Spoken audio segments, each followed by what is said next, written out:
después de unos 5 minutos que hagamos de 5 o 10, como quieran, de recreo. Capaz que mejor esperar? ahí por si uno se conecta más tarde. Ahí va, bien, bien. Esta es una compañera solidaria y un compañero solidario. Bien. Si no, también ahora se puede pasar, que yo le pase la lista y se manden a mudar todos, ¿no? Cada uno hace lo que quiera. Bien, vamos arriba. La discusión de hoy tiene... compartir pantalla. Compartir pantalla. Compartir.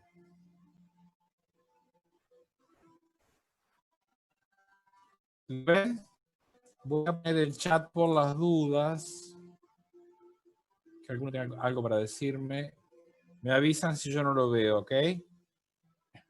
Pero, a ver, la idea es no que hable yo y que ustedes están todos con los micrófonos cerrados. O sea, el que quiera participar con la barra espaciadora se habilita el micrófono, haga preguntas o lo que sea.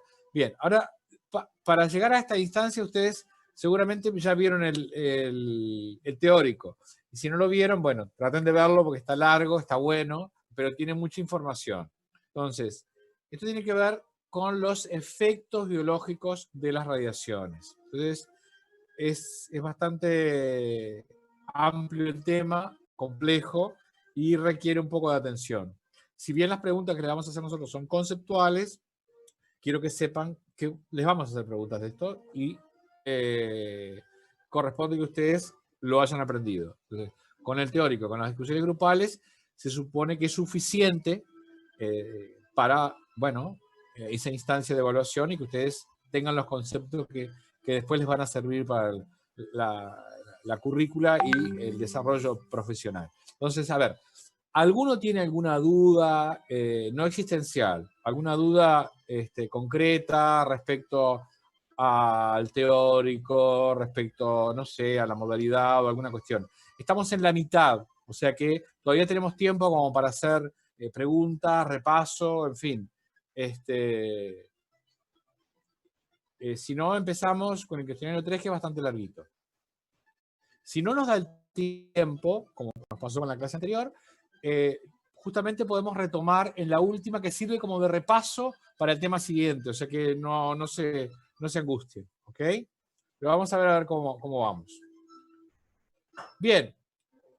El cuestionario 3, la discusión grupal 3, como dice ahí, cuando un cuerpo sometido a radiación ionizante, esta impacta con el material describiendo efectos a nivel molecular y celular. Y eso es lo que nos interesa poder manejar ciertos conceptos de lo que se conoce hasta hoy día, de cómo incide a nivel molecular y a nivel celular.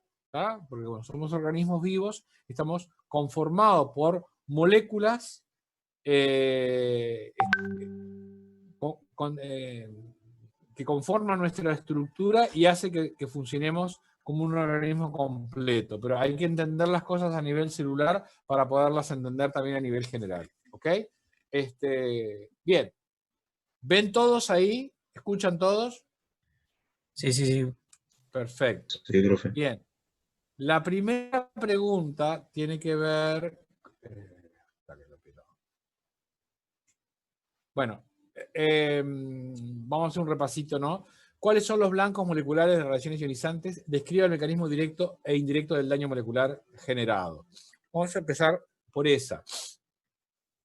Entonces, ¿qué les parece? Vamos a tratar de que esto sea... esa cosa de nacional que veo ahí no me gusta nada. ¿Qué pasa? ¿Qué pasa? Lo mejor. Por favor. Yo no puedo hablar porque aparte vengo de una paliza de aquella. O sea que me Y acabo de sí, enterar, no. Después de ayer no pueden decir nada. Hoy Nacional se come 5 igual. ¿No? Opa, vamos arriba. Bueno, yo ya creo que les conté, mi hijo es de Nacional, o sea, ya me hizo ir a los partidos y cosas cuestiones. Espero que con mi nieto no me pase lo mismo.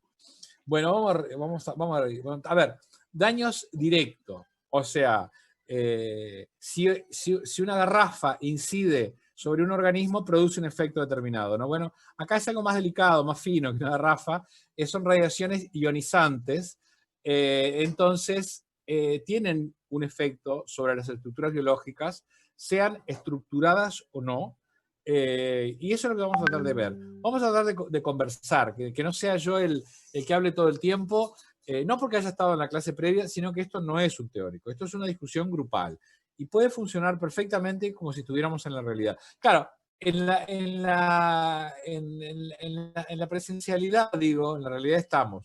En la presencialidad lo que había era, yo habitualmente hago discusiones en grupos y después hacemos la generalización, o sea, la jerarquización. Pero eso, bueno, no lo vamos a hacer. Entonces, ojo, virtualmente es posible porque yo puedo organizar salas y, bueno, 10 para acá, 10 para allá y nos juntamos después. Pero me parece que es más útil aprovechar las 2 horas entre todos y, bueno, cuanto más pregunten ustedes, cuanto más hablen ustedes, más ricos va a ser esto. Entonces, ¿qué les parece? ¿Cuáles son los blancos moleculares, los targets, como le dicen en inglés, de las radiaciones ionizantes o radiaciones ionizantes?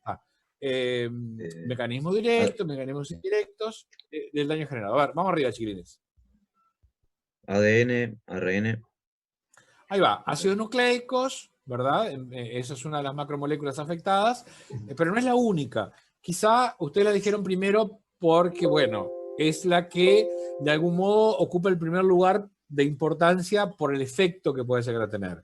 O sea, si yo liquido no, o sea, incido sobre el material genético, va a tener probablemente trascendencia en la propia célula, en las células que se generan a partir de ellas, o, en su caso, en la generación siguiente si se incide sobre las células germinales, vale decir, las células que están en las gonadas que producen los gametos, que van a dar origen, luego de la fecundación, a un nuevo organismo. Entonces, los cambios, las mutaciones, ya sean somáticas o germinales, son importantes justamente por el efecto que producen, ¿no? A inmediato, mediato o a largo plazo, ¿tá? A mediano y a largo plazo, a corto, mediano y largo plazo. Entonces, el ADN es uno de ellos. ¿Quién más? ¿Qué otras macromoléculas son importantes jerárquicamente que son importantes para la célula? Claramente, las proteínas, dijeron. Lípidos de membrana. Lípidos de membrana, o sea que si le hacen un agujero a la membrana queda desamparada, o sea, por ahí, en vez de entrar lo que tendría que entrar por difusión simple, todo aquello que aprendieron en primero, no, es una entrada y salida grosera, o sea, la célula puede perder hasta su vida si su membrana está deteriorada. Entonces, sí, y hay otros lípidos, todo el sistema de membrana, ¿verdad? La membrana plasmática que se mete para adentro y tiene toda una cuestión ahí, mismo el núcleo, ¿no? O sea, se ve afectado por un poro artificial y se ve expuesto el material nuclear al citoplasma y puede ser alterado. O sea que los lípidos y las proteínas también son importantes. Bien, ¿y cómo es este tema de los efectos directos e indirectos? ¿Ya lo vieron? ¿Cómo les resultó el teórico? Pregunta que le hice al otro grupo. A ver qué me cuentan ustedes.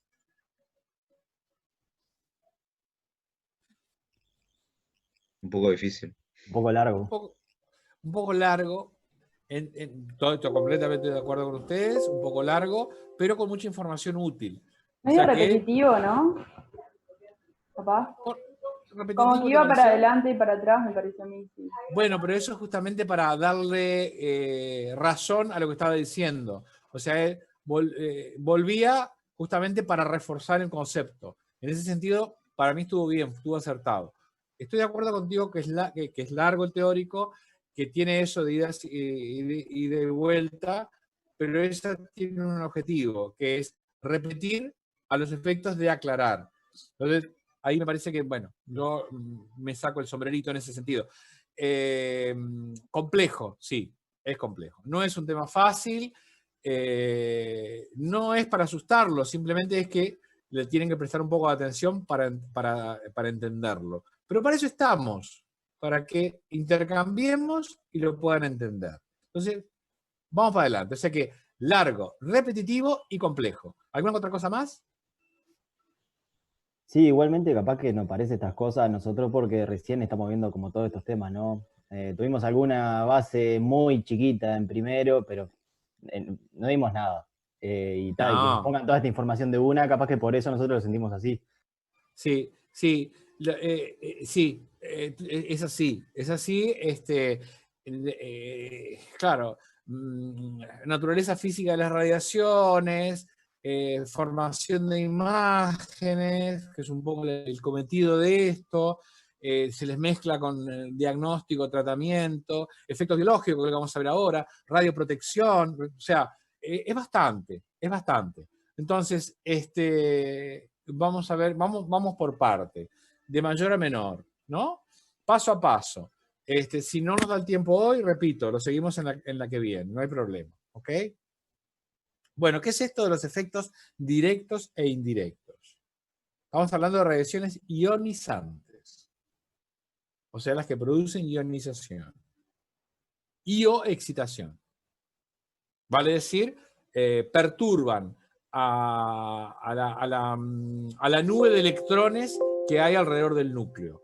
De tal manera que le arranca electrones, le mete electrones, le cambia, en el caso de la excitación y emisión, o sea, lo que puede haber es un cambio de niveles, y eso es lo que produce la fluorescencia, por ejemplo, de la luz ultravioleta.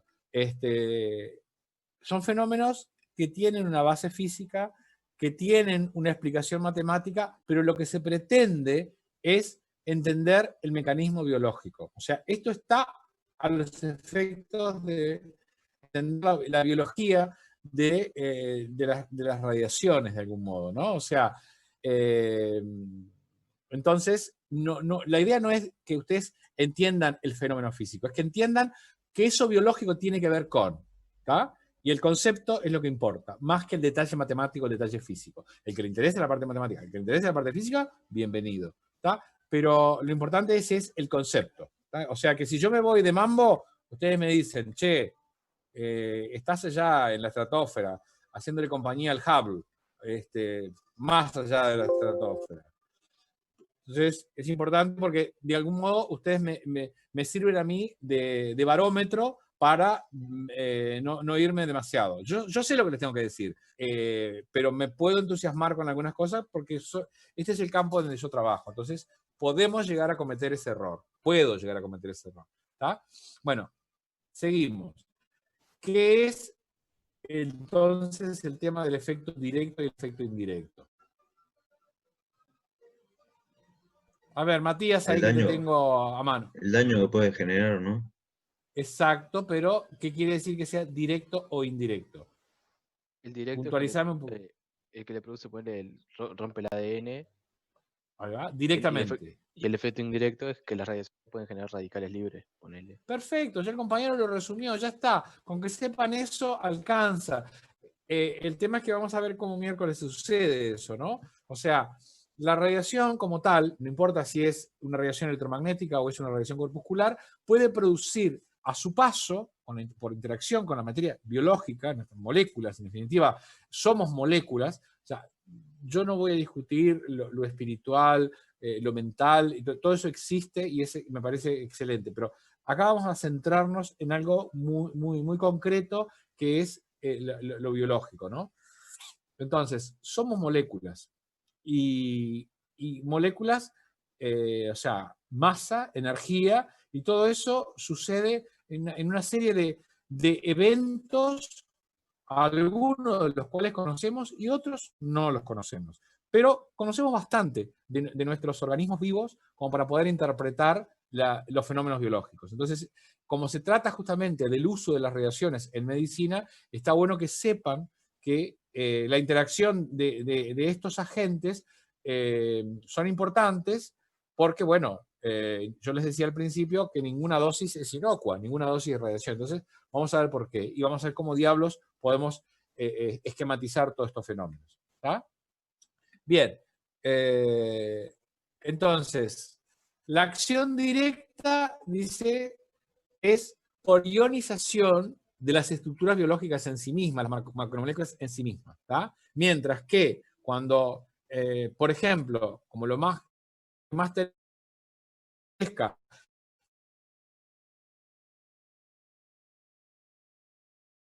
por ciento, produzca una especie reactiva. Producto lo llama la radiólisis del agua, o sea, la lisis del agua por radiaciones, por decir de alguna manera. Lo que rompe justamente son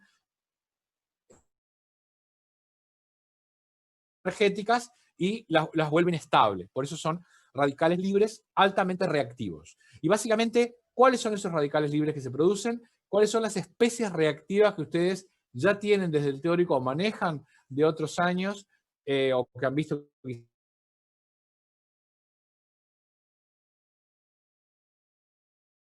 organismo?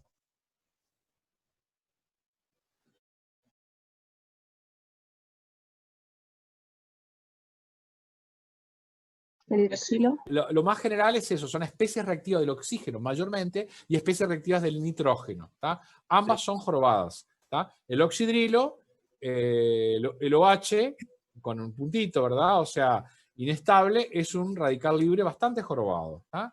Es una especie reactiva del oxígeno que puede dañar a las estructuras biológicas, en particular al ADN. ¿Ok? ¿Qué pasa? O sea, un concepto que yo les digo, o sea, va a depender justamente de la cantidad de radiación, va a depender de las dosis, el efecto, en definitiva. Hay como cuanto más dosis, más daño. Y ahí después podemos dividir alguno que tiene una relación lineal y otro que no tiene una relación lineal. ¿Ok? Y ¿por qué les digo esto? A ver si lo captaron. Porque si uno empieza con una dosis 0, entonces hay todo un trayecto, lo que es efecto y dosis, que tiene que ver con la probabilidad del daño. Eso está hasta cierto nivel de dosis. Pasado ese nivel de dosis, ya estamos fritos. O sea, empezamos con trastornos en diferentes órganos y sistemas y aparatos que en función de haber pasado ese umbral de dosis, vamos a tener lo que se llama un efecto determinístico. ¿Tá? Y es efecto a nivel de la médula ósea, efecto a nivel del tracto gastrointestinal, efecto a nivel del sistema nervioso. Obviamente, digo, yo se los di en orden. Les puse primero la médula espinal, después les puse el tracto gastrointestinal, porque obviamente se necesitan dosis mayores para afectar lo que es el tubo digestivo, y dosis aún mayores para llegar a un colapso del sistema nervioso central. ¿Qué pasó en Chernobyl? Bueno, pasó en Chernobyl, hubo de los dos efectos. Efectos determinísticos, los quemaron vivos, se murieron, algunos vivieron muy poco tiempo porque tenían problemas de inmunidad, otros se morían porque tenían diarreas, ahí el tracto gastrointestinal, o el sistema nervioso colapsó, porque la dosis que recibieron fue mucha. Y ahí dependió si eran niños, si eran mujeres, en fin, todo eso. ¿Tá? Pero hay toda una serie de efectos por debajo de esos umbrales, algunos quizás estaban más lejos, y acuérdense que esto tiene que ver con la ley de las distancias, con el cuadrado de las distancias. Es inversamente proporcional el efecto de la radiación. ¿tá? O sea, la llegada. O sea, si yo me alejo un poquito, el efecto va a ser mucho más menor. Si me alejo otro poquito, muchísimo más menor. Porque es directamente, inversamente proporcional al cuadrado de la distancia. Entonces, aquellos que estaban más alejados de lo que podía ser el epicentro, entre comillas, o sea, de Chernóbil, me volví porteño. Tiene paredes más finas y resiste menos. Los porteños dicen Chernóbil. ¿Hay algún porteño acá en el grupo?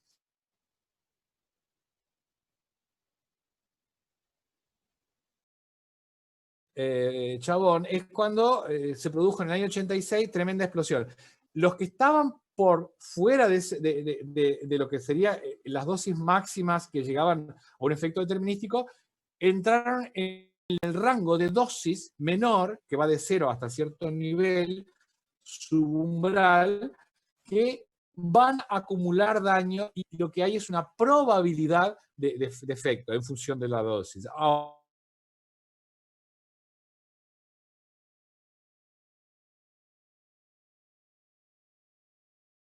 Quiero que ya lo sepan, ¿de acuerdo?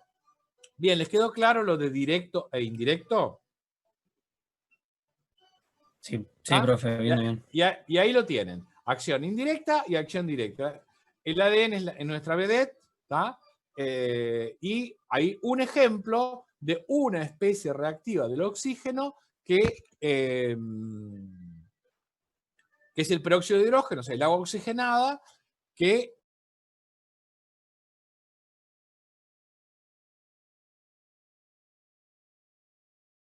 se les mete a unas células que son tipo de células que tienen unas oncoproteínas del HPV, y se les aumenta el nivel oxidativo y se ve que aumenta el daño genómico, y se utiliza un inhibidor del daño genómico que tiene que ver con la inhibición de las HDAC, que son unas proteínas que están rompiendo los cocos con el tema de con el grado de compactamiento de la cromatina, y hace que se produzca menos efecto. O sea que trabajamos en esas cosas que nos interesan a nosotros.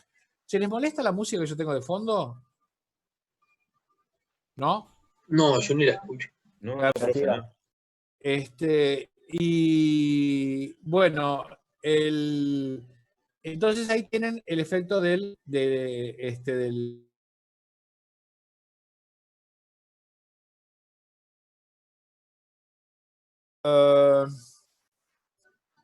claro, como el ADN es el blanco, pero no solo, sino que los lípidos, que ahí tienen lo que se llama la lipoperoxidación, oxidación de los lipoperoxidación, o sea, más que nada porque actúan las peroxidasas, ¿está? Y no es una cosa menor que pasa al acero, es un daño importante, pero nosotros nos vamos a ocupar del ADN. ¿Qué puede pasar en el ADN? Bueno, ¿qué puede pasar en el ADN?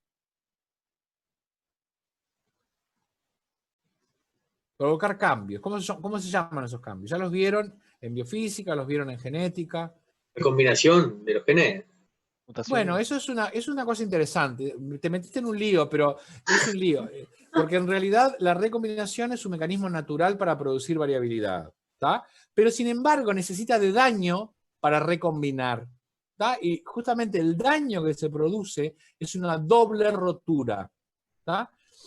Ustedes saben que el cambio que es heredable y permanente se llama mutación, ¿tá? Entonces, lo que provocamos son mutaciones, que pueden ser pequeñas o grandes. Podrá incidir en una base, podrá en un nucleótido, podrá incidir en toda la hebra, podrá ser mayor o menor, pero en función de eso es el desenlace, el fenotipo que vamos a tener después, ¿tá?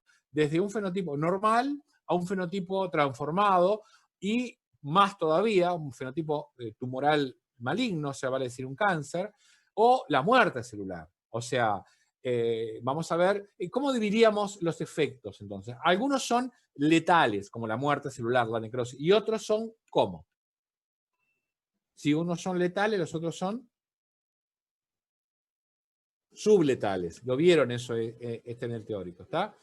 Entonces, es un efecto que produzca un daño que probablemente sea permanente en la célula, pero que no la inhabilita para vivir. A veces la habilita para crecer más rápido y a veces la hace suicidar, ¿tá? Pero son efectos subletales, o sea que no se muere por el efecto inmediato, no se muere inmediatamente por el efecto de la radiación en este caso. ¿Vamos?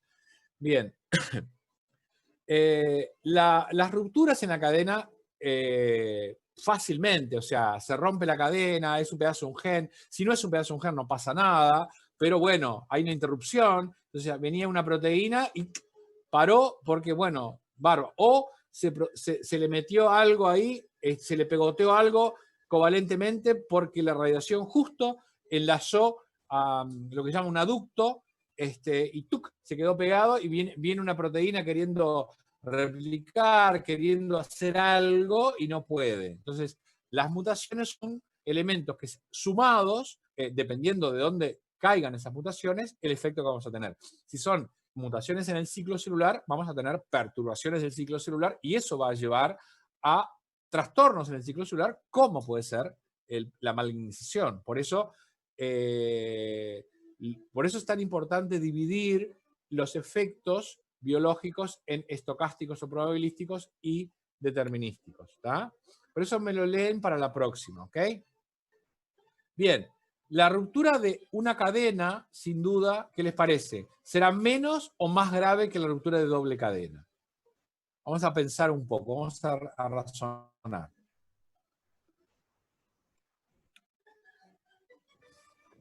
La ruptura de una cadena es menos trágico que la ruptura de la doble cadena, ¿no? Cuando yo me refiero a ruptura de doble cadena, me estoy refiriendo a la hebra, a la doble hebra, ¿verdad? O sea, ¿es en una hebra o es en dos hebras? ¿Tá? Si es en dos hebras, estamos hablando, o sea, la hebra 5', 3' y en la 3', 5'. Si se da al mismo nivel o muy cercanas, vamos a tener una ruptura de doble cadena. ¿Tá? Cuando es muy cercano es lo mismo, porque se desata el cable porque el enlace no es covalente, se rompió el enlace covalente a nivel del enlace fosfodiéster en ambos lados, pero a diferente nivel, pero ya queda lo suficientemente floja como para separarse y dejar cabos sueltos de la hebra, vale decir cabos sueltos del cromosoma, porque cada cromosoma está compuesto por una única hebra de ADN completa. ¿Tá? Bien. Entonces, el efecto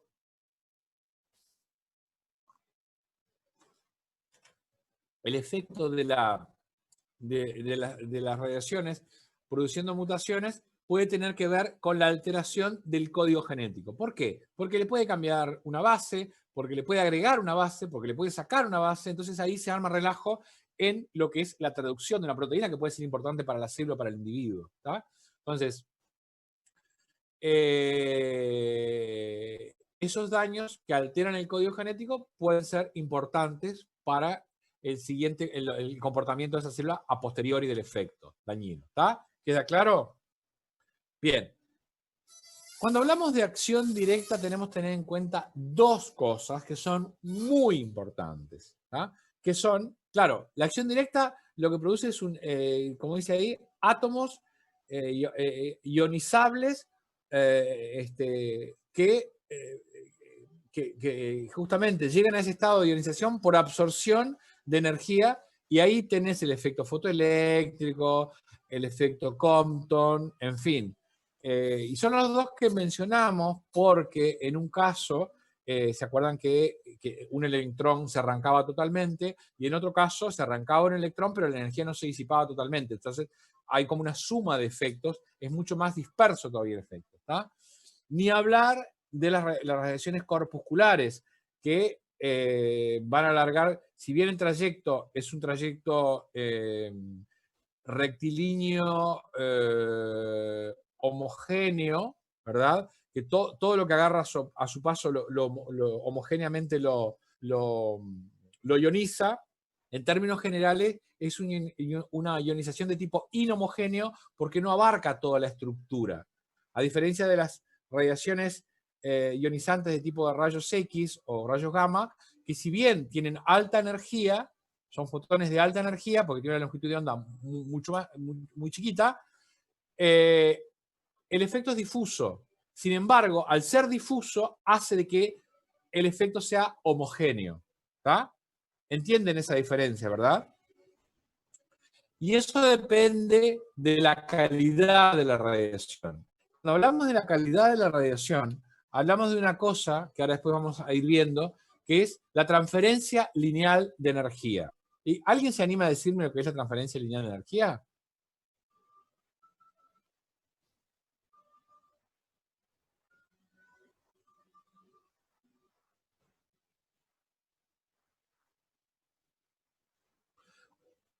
Ustedes saben que hay ondas corpusculares y electromagnéticas de alta LED y baja LED. ¿Tá? Ustedes seguramente ya lo saben. Las de alta LED son básicamente las corpusculares, las alfas son las de mayor LED, mientras que las radiaciones ionizantes electromagnéticas tipo rayos X o gamma son de baja LED, son de baja transferencia lineal de energía. ¿Y eso qué significa? Que la ionización que van a producir a su paso va a ser generada de manera diferente. Si bien el efecto es el mismo, unas producen mayor ionización que otras. ¿Tá? Entonces, las que producen mayor ionización son las de alta LED, como las radiaciones corpusculares. Y entre ellas, por ejemplo, una partícula beta y una partícula alfa, ¿cuál es de mayor LED? Alfa. Las alfas son de mayor, perfecto. Mientras que los fotones son de baja LED. ¿Tá? Entonces, un ejemplo, o sea, a su pasaje, yo les decía lo del gordo y el flaco en el ovni, se me ocurre otro ejemplo. Si ustedes tienen 2 o 3 piojos en el organismo, les va a causar picazón, ¿verdad? ¿Saben lo que son los piojos, no? Hay algunos piojos más estudiados en medicina que otros, pero donde hay palomas, hay piojos, unos parásitos, esos bichos que tienen ahí, en contacto con nosotros, provocan una picazón enorme, un escozor bestial. Imagínense, 2 o 3 piojos ya es suficiente para que te molesten. Bueno, si tienen 1 kilo de piojos en el organismo, va a ser insoportable. Esto es más o menos lo mismo. O sea, 2 o 3 piojos, baja LED, produce poca ionización. El kilo de piojos, las alta LED, produce una ionización impresionante. Esto es metafórico, ¿ok? Entonces, la calidad de la radiación se mide por la transferencia lineal de energía. Y eso lo tienen que saber. Es un concepto que tienen que saber. ¿Cuáles son de baja y cuáles son de alta? ¿Ok? Y tiene que ver con la ionización, no con la energía de la radiación. Pero la energía de la radiación van a ir todos a la velocidad de la luz en el vacío, pero unos van a tener mayor energía que otros. Y eso es dependiendo de la longitud de onda. ¿Está? ¿Te acuerdas que la energía es igual tal? Bueno, eso. O lambda es igual a lo que sea, a lo que le dieron en la primera clase. Bien, y otra cosa es la tasa de dosis. ¿Tá? Entonces, acá vemos un poco vamos a empezar a visualizar a través de las gráficas. En general tratamos de no ponerles gráficas en los exámenes, pero si le ponemos, tienen que ser capaces de leerla. O sea, esa gráfica que tienen ahí, chiquilines, si ustedes las miran, espero que tengan un tamaño suficiente, porque yo estoy compartiendo pantalla completa. Lo que se ve es fracción de supervivencia en función de la dosis, tasa de dosis en función de la dosis. ¿Tá? Cuando yo hablo tasa de dosis, me estoy refiriendo a la dosis administrada por unidad de tiempo. Entonces ven que las de baja tasa de dosis quiere decir baja cantidad de dosis por unidad de tiempo. O sea que en 1 minuto se le dieron 10 rad a esta. Y a esta roja se le dieron 100 rad por minuto. Ustedes ven que la sobrevida es diferente en función de la tasa de dosis. ¿Verdad? ¿Queda claro eso? Capaz que yo soy un poco complicado a veces para decir las cosas, pero en realidad la primera es muy sencilla. Ustedes tienen una fracción de supervivencia, vale decir, ahora después explicamos todo esto cómo se origina, ¿no? Pero quiero que les quede claro el concepto.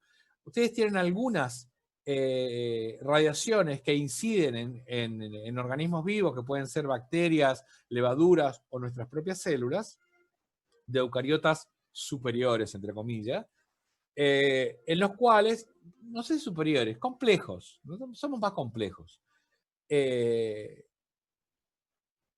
una levadura o que una bacteria. Entonces, acá lo que tenemos es, en rojo, ilustrado la curva de sobrevida frente al aumento de la dosis de partículas alfa, o en este caso neutrones. ¿Tá? Y vean lo que es, ven que tiene un pequeño hombrito.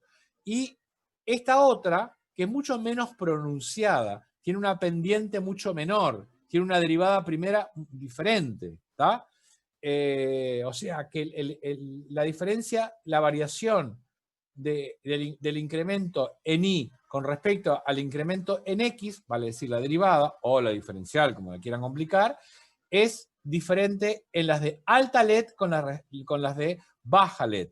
¿Tá? Lo que tienen que acordarse ustedes es esta que tiene una pendiente mayor, que prácticamente es una relación lineal, son las ondas corpusculares, mientras que estas otras son las ondas, la radiación de tipo electromagnético. ¿Tá? Eso es lo que tienen que acordar. Bueno, y la otra cosa es que en ¿Eso que dijiste recién, por favor? Sí, claro. Mira, esta roja corresponde a una curva de sobrevida en la cual se ha sometido a un grupo de células, in vitro en este caso, a radiaciones crecientes de tipo corpuscular, en este caso neutrones. ¿Tá? Podían ser electrones, podían ser partículas alfa. Seguramente la pendiente sería distinta. Entonces, lo que te quiero decir es que esto tiene una pendiente determinada, ¿verdad? Que es mucho más pronunciada que la pendiente de la sobrevida de las células que son sometidas a dosis crecientes de radiaciones ionizantes de tipo electromagnético o de baja LED. ¿Quedó claro? ¿Ah? ¿Quedó claro ahora? Sí, ¿Y entienden la diferencia entre estas dos? ¿Alguien que se anime a resumirlo? Les adelanto que cuando lleguemos a la hora, capaz que ya se los dije, pero cuando lleguemos a la hora vamos a hacer un pequeño recreo, ¿está? Y la lista, que no se las pasé, se las paso ahí. ¿Les parece bien? Bien. Sí, bárbaro. Y ahora entonces, lárguenme un resumen de estas dos. ¿Cuál es la diferencia entre estas dos? Son dos curvas de sobrevida en el cual se ha puesto en Y o en ordenadas una escala logarítmica y acá una escala lineal en abscisas. Entonces, esto es lo que se llama una escala semi-logarítmica, en el cual uno es logarítmico y la otra es lineal. ¿Tá? Y hay dos curvas de sobrevida que están comparadas. Una es la fracción de sobrevida en función de la dosis y la otra es fracción de la dosis que tiene que ver con la tasa de dosis, vale decir, con la cantidad de dosis administrada en función del tiempo. Acá se puso menos cantidad de dosis absorbida en función del tiempo. Y acá se puso más. Y ven que las curvas son distintas, los perfiles son distintos. A ver, alguien que se anime a resumirlo. Yo ya lo dije todo. A ver, yo me animo. Dale. A ver, en la de la izquierda, ¿no? Uno toma en cuenta los diferentes tipos de radiaciones, según su LED. Entonces, básicamente, lo que está comparando es, básicamente, con dos radiaciones diferentes, a la misma dosis, cómo sobreviven las células. Entonces, con las altas LED, como que necesitan menos dosis y mueren más rápido. Exacto. Exacto. Y lo de la derecha compara cuánta dosis le estoy dando. O sea, sí, eso. ¿Cuánta dosis en una cantidad de tiempo? Si yo le doy un montón de una, la supervivencia va a ser menor que si le doy a poco. Ahí está. O sea, a ver, esto es la base, chiquilines, para entender el fraccionamiento de dosis, que es algo que ya lo vieron en el teórico, que hoy probablemente no lleguemos a eso, porque es la parte final de la discusión grupal, y lo retomamos la que viene, no pasa nada, pero es la base. ¿Por qué? Porque ustedes están dando menor dosis en función del tiempo. Están permitiendo esto, que es la reparación. El tiempo de reparación es mucho más, el hombro, cuando la tasa de dosis es baja, es mucho mayor, ¿tá? Mientras que el hombrito que tiene acá es prácticamente inexistente. Y si fueran partículas alfa, probablemente la relación fuera lineal. Me pareció muy bien. No sé quién fue la persona que intervino, cuál de las chicas que intervino. ¿Cómo te llamas? Camila. Camila, gracias Camila. Lo que estaba hablando Camila justamente es eso, ¿no? De las... Bueno, a ver, dos cosas. Cuando se habla de tasa de dosis, ustedes siempre... tasa de lo que sea, tasa de crecimiento, tasa de mortalidad... tasa de zombies a lo largo, eso, es la cantidad de algo en el tiempo. Siempre una tasa es eso. O sea, concepto grande. Después me olvidé lo que les iba a decir, pero no importa, lo vamos a ir viendo.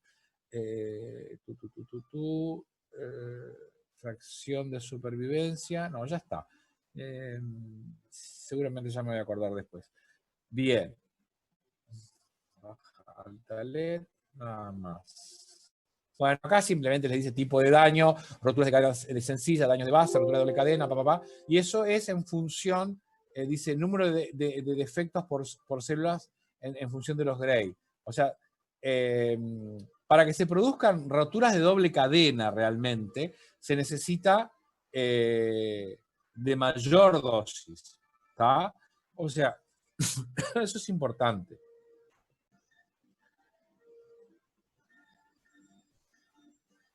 Bien, y ahora vamos a la parte indirecta. Entonces, ya adivinan que como lo dijeron al principio, lo indirecto tiene que ver con la formación de radicales libres. Y bueno, ¿cómo es la historia acá? Cualquiera.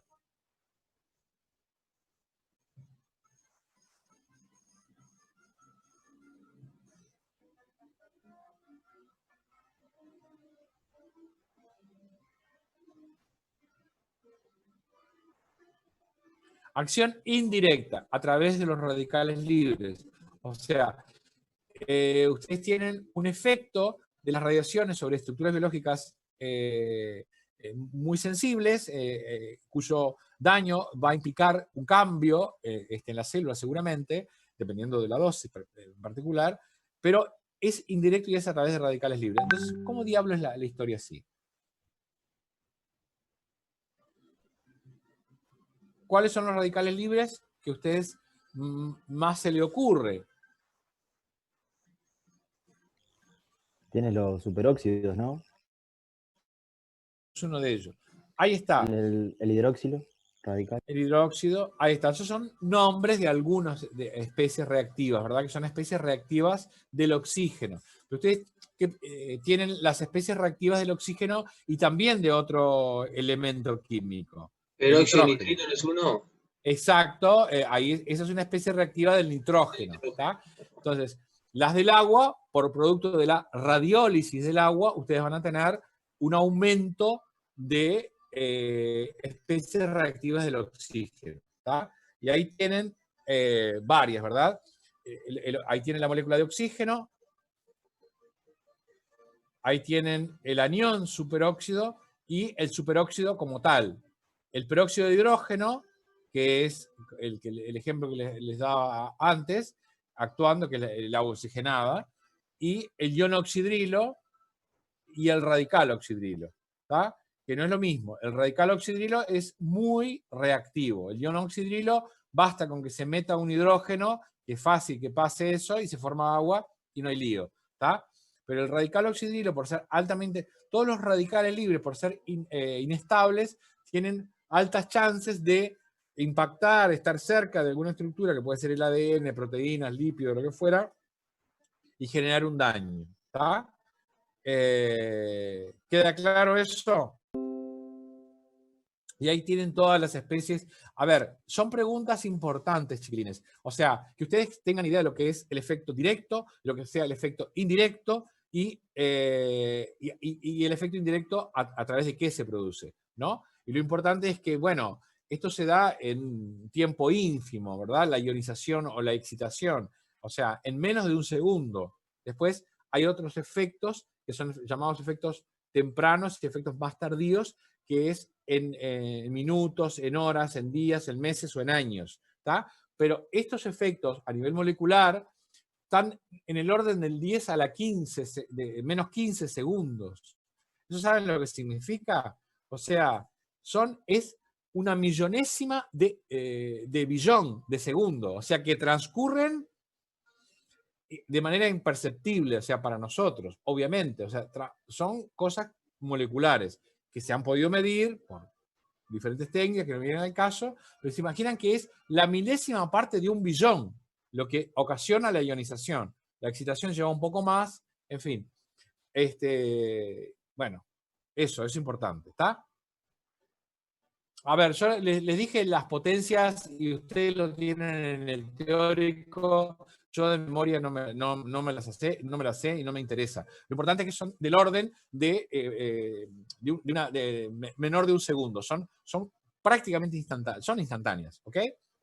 Bien. ¿Y cuáles son las especies reactivas? Las del oxígeno y las del nitrógeno. Y saber eso. Bien. Ahora, globalmente, ¿cuáles son los efectos más importantes de la reacción ionizante a nivel molecular y celular? Ahí lo tienen enfrente. ¿Qué les parece? El daño en el ADN. El daño en el ADN, ¿verdad? Pero el efecto, ¿verdad? O sea, cuando yo digo el efecto, yo digo acá la causa es el daño. El efecto es lo que produce esa causa. Entonces, ustedes tienen el daño del ADN y acá tienen esquematizado, que ya se los habían dicho en el teórico, y están los libros además, tiene un daño letal y un daño subletal. A ver, cuéntenme un poquito sobre eso, así no hablo yo solo.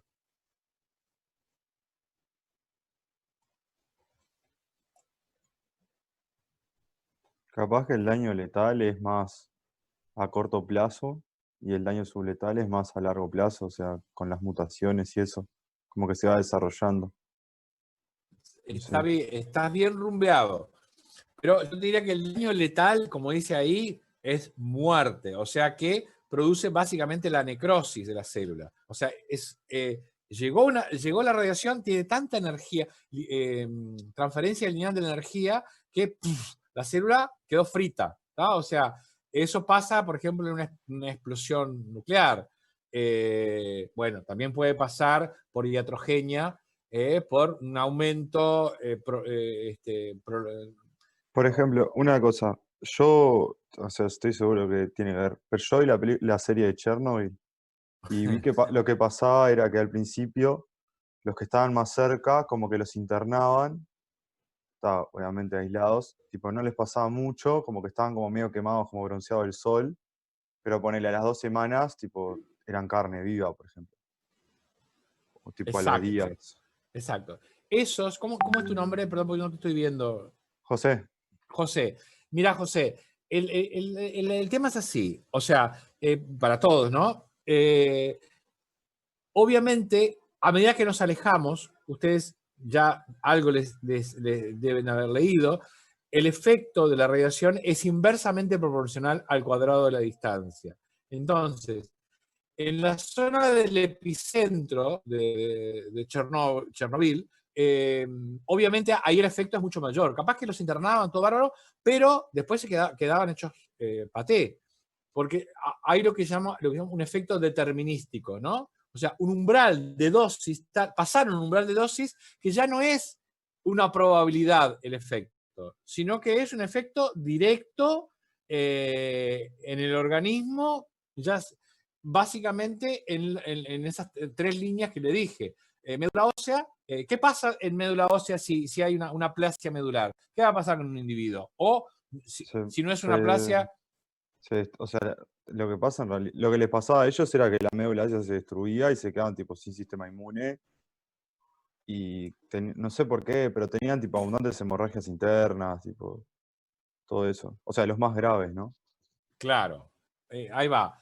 Hay algunas cosas de Chernobyl que hay que revisarlo, ¿no? O sea, es una serie que hay algunas cosas que pueden ser revisables desde el punto de vista científico. Pero lo que sí es cierto es lo que vos estás diciendo, o sea, el efecto determinístico causado por dosis elevada les producía quemaduras, hemorragias, alteraciones en la inmunidad. Bueno, si era el tracto gastrointestinal, imagínense, o sea, si son las células, les hacía pelota a las células que justamente están tapizando, o sea, las células de la mucosa del aparato, del tracto digestivo. Y bueno, va a haber algún trastorno electrolítico que otro, entonces algún trastorno con el tema del agua,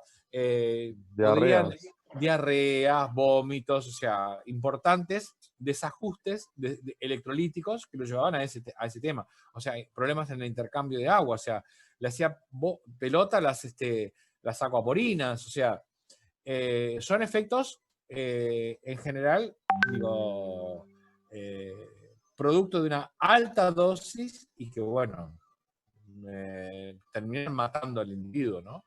A corto o a largo plazo.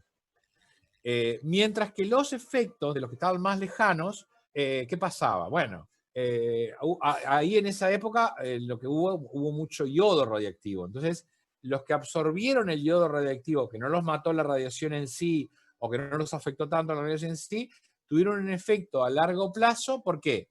Porque el yodo, ¿dónde va a parar? A la tiroides. A la tiroides. Y esa tiroides, con ese radionúcleo, o sea, ese elemento inestable, produce radiaciones, y lo que hubo fue un aumento de la incidencia de cáncer de tiroides. Claramente, si ustedes leen, van a ver que hubo un aumento significativo en la población de Chernobyl o en las cercanías. Entonces, esos efectos, en realidad, son efectos a largo plazo y que tienen que ver con la probabilidad que va aumentando con la dosis. O sea, la relación de los efectos estocásticos o probabilísticos es una relación directa, o sea que aumenta la probabilidad a medida que aumenta la dosis. Mientras que los determinísticos son efectos que van a producirse pasado cierta dosis, o sea, una dosis umbral o supraumbral que va a ser de tal envergadura que va a generar un daño muy importante en el organismo. ¿Ok?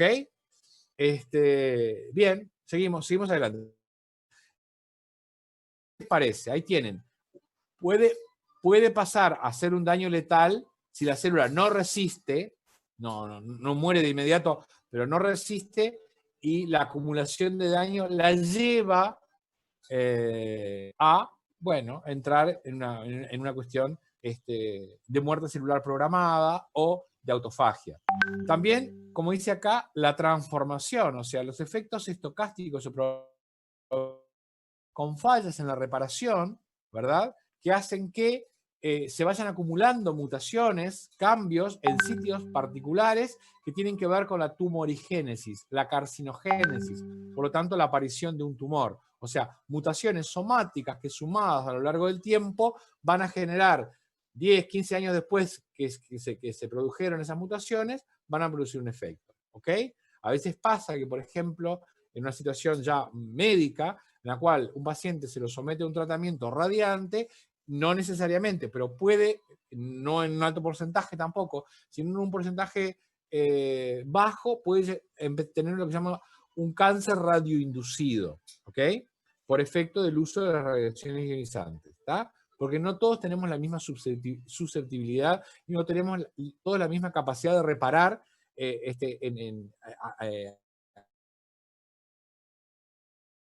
¿está? Algunos somos muy buenos reparadores y otros somos quizás malos reparadores. Algunos tenemos daños en los mecanismos de reparación. Que seamos normales es casi un evento azaroso, porque son tantas cosas que tienen que darse al mismo tiempo para que todo funcione de manera coordinada, de manera no caótica, que la vida es justamente producto de la interacción de todos estos mecanismos y que logremos vivir, o sea, desarrollarnos, o sea, desde el cigoto hasta nuestra muerte es casi un evento raro, pero sin embargo se dan una serie de elementos que permiten una adaptación al medio donde nos desarrollamos, y las radiaciones no son menores, porque estamos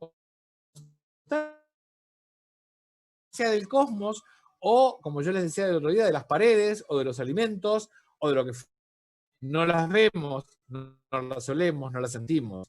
Pero basta con poner un contador Geiger en la pared. Yo acá tengo una pared. Le pongo un contador Geiger y empieza a sonar como suena el contador Geiger de la serie Dark. Para los que no la vieron, se la recomiendo. Entonces, bien. O puede completamente reparar y tener una célula normal. Que en realidad es lo que más pasa. Siempre y cuando nuestros sistemas de reparación no se vean sublevados por alguna alteración, o realmente cumplan cabalmente reparando todo el daño que se produce.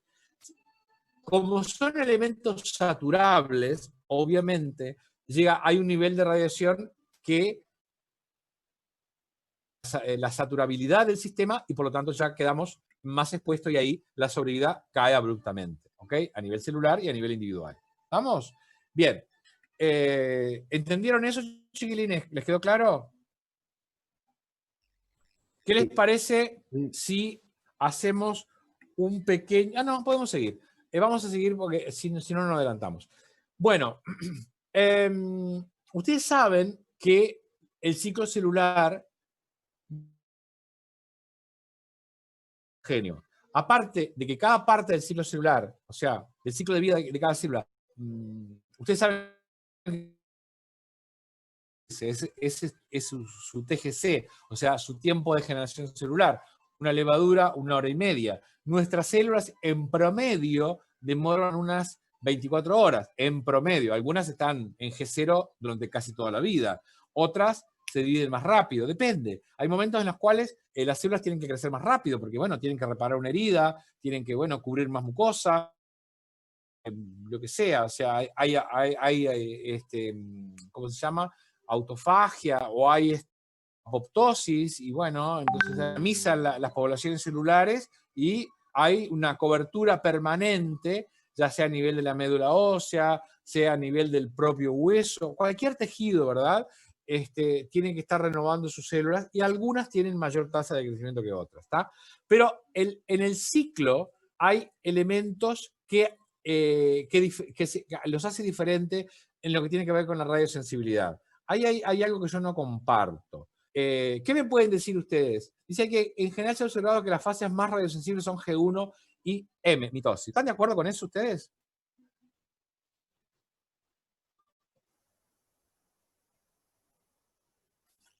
Y sí, podría ser correcto. Podría, pero capaz que no. Porque G1... Yo tenía que al terminar G2 y M, sí son los más radiosensibles.